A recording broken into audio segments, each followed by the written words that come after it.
Pagi anak-anak. Jadi sebelum kita memulai materi hari ini, Ibu minta satu orang untuk mengangkat doa di depan.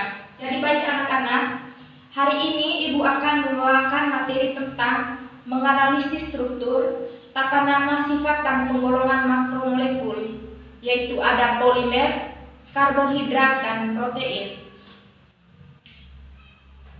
Jadi sebelum kita menjelaskan lebih jauh tentang makromolekul, terlebih dahulu kita mengetahui tentang makromolekul itu sendiri.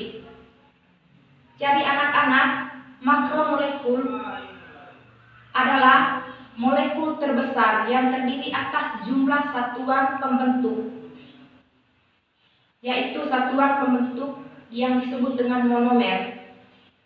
Jadi anak-anak, yang Ibu jelaskan pertama di sini yaitu penggolongan polimer.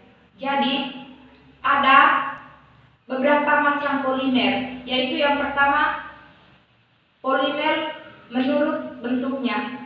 Monomer, pembentukan polimer, maka polimer itu dibedakan menjadi dua macam, yaitu polimer adisi dan polimer kondensasi.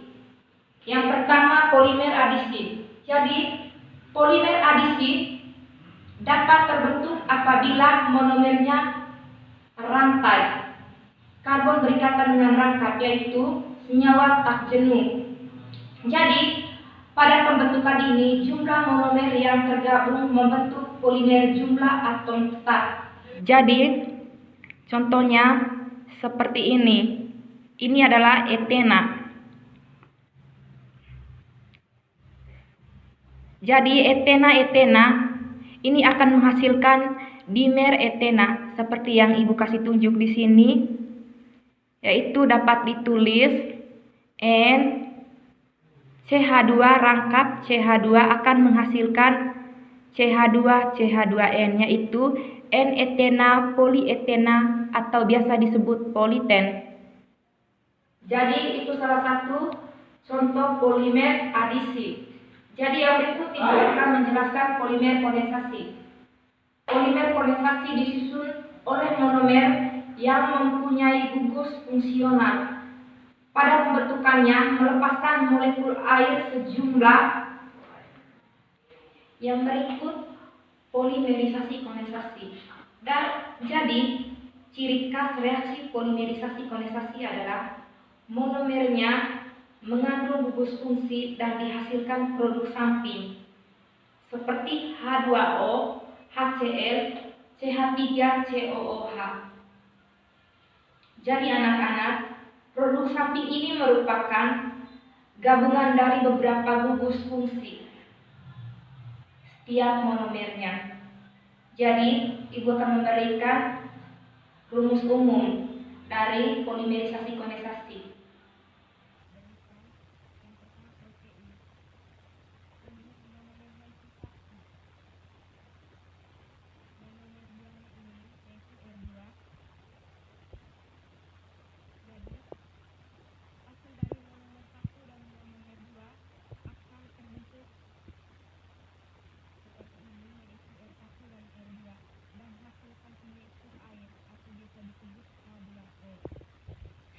Jadi anak-anak, selain pembentukannya, jadi polimer ini ada dua, yaitu ada polimer alami dan polimer buatan. Jadi polimer alami yaitu contohnya beras, jagung, kapas, dan banyak lagi yang kita temukan dalam kehidupan sehari-hari. Jadi yang berikut polimerisasi buatan. Polimerisasi buatan itu contohnya barang-barang yang terbuat dari plastik, contohnya kursi, peralatan rumah tangga, dan ban mobil, dan masih banyak lagi yang terbuat dari bahan kimia. Jadi anak-anak, itu merupakan contoh-contoh dari senyawa polimer buatan dan polimer alami. Jadi yang berikut kita masuk ke karbohidrat.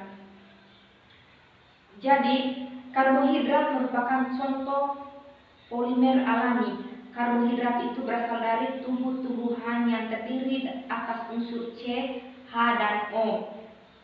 Jadi dengan rumus molekul CnH2ON, istilah karbohidrat diambil dari kata karbon dan hidrat yang artinya air. Selain itu, karbohidrat juga dikenal dengan rumus sakarida atau sakharum yang biasa disebut dengan gula. Jadi anak-anak, senyawa karbohidrat mudah ditemukan di alam dan di kehidupan setiap hari, misalnya di dalam gula pasir, buah-buahan, gula tebu, air susu, beras, jagung, gandum, dan masih banyak contoh lainnya. Jadi, gula pasir dan buah-buahan mengandung monosakarida, gula, tebu, dan air susu mengandung disakarida, sedangkan beras, jagung, dan gandum, ubi jala, kentang, singkong, dan kapas mengandung polisakarida. Jadi, karbohidrat terdiri dari beberapa bagian lagi. Yang pertama, monosakarida.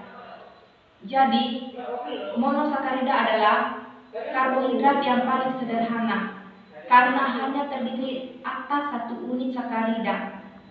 Jadi, suatu monosakarida mengandung gugus karbonil dan hidroksil. Jadi, di sini ada beberapa contoh monosakarida.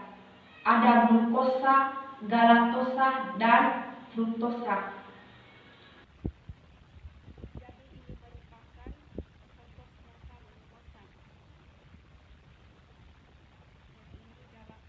Jadi itu merupakan contoh senyawa dari monosakarida. Yang berikut disakarida dan polisakarida. Jadi kamu telah mengetahui bahwa karbohidrat dapat dikelompokkan menjadi monosakarida, disakarida, dan polisakarida. Jadi anak-anak, disakarida tersusun atas 2 monosakarida, sedangkan polisakarida tersusun atas lebih dari 2 monosakarida. Jadi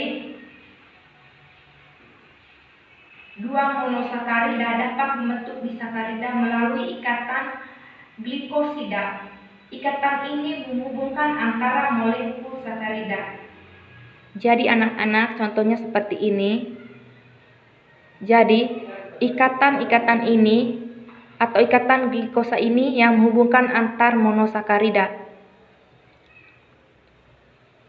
Di sini ada contoh senyawa sukrosa dan maltosa.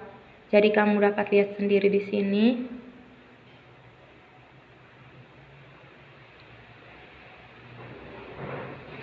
Jadi disakarida dan monosakarida ada beberapa contoh, yaitu ada sukrosa, maltosa, dan laktosa. Jadi kandungan dari sukrosa ini ada glukosa dan fruktosa. Dari maltosa ada glukosa, dan laktosa ada glukosa dan galaktosa. Jadi ini merupakan contoh senyawa dari laktosa. Jadi yang berikut Ibu akan menjelaskan protein.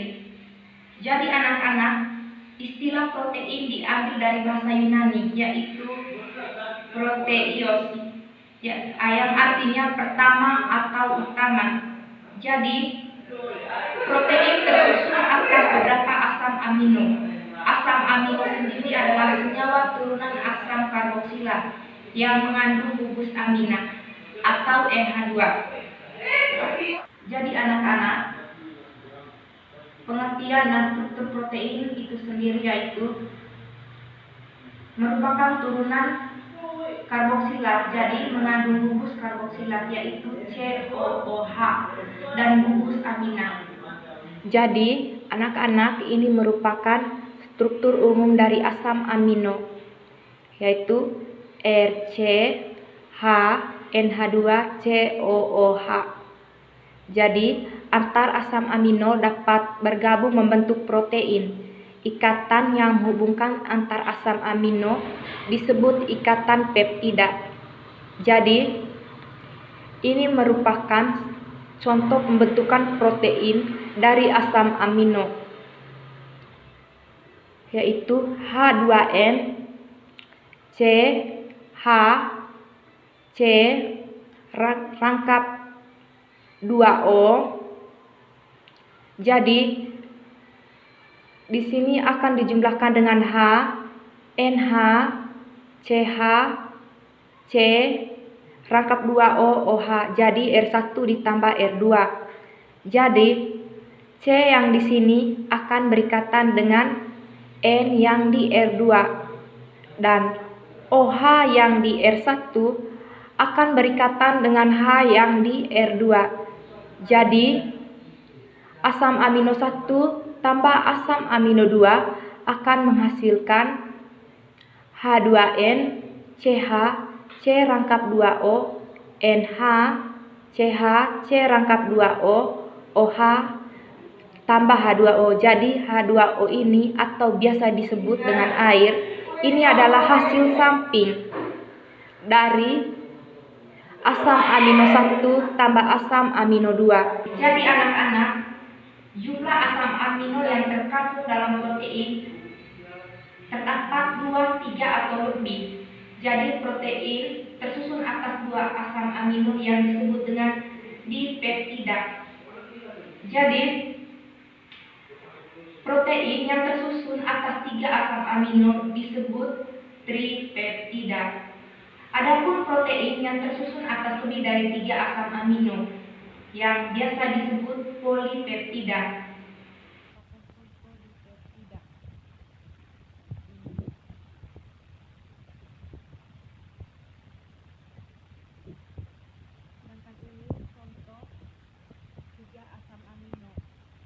Terima kasih anak-anak. Jadi baik, itu saja materi kita pada hari ini. Untuk minggu depan Ibu akan kasih tugas yang akan dikerjakan secara per individu. Untuk mengakhiri materi kita pada hari ini, Ibu minta 1 orang untuk angkat doa di depan. Terima kasih.